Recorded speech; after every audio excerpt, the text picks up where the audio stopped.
Vlada Republike Srpske na današnjoj sjednici utvrdila je odluku o prihvatanju zaduženja Republike Srpske kod Svjetske banke, Međunarodne banke za obnovu i razvoj za projekat oporavka i podrške poslovnim subjektima u iznosu od 22,4 miliona evra, što je blizu 45 miliona maraka.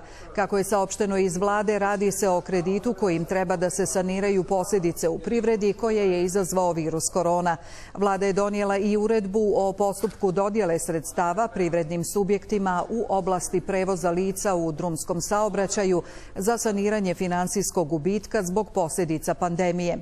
Privrednom subjektu uplatit će se porezi i doprinosi na platu za svakog zaposlenog radnika prijavljenog na puno radno vrijeme ili preduzetniku koji nije obveznik doprinosa na osnovu radnog odnosa ili korisnik prava na penziju za period od 1. avgusta do 31. decembra prošle godine, saopštio je premijer Radovan Višković i naveo sljedeće uslove za pomoć prevoznicima.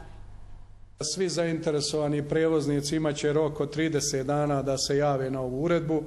Uslovi koje treba da ispune prevoznici su da na dan 31. juli nemaju više od 15% otpuštenih radnika u odnosu na broj koji su imali krajem februara mjeseca 2020. godine, da u periodu od 1.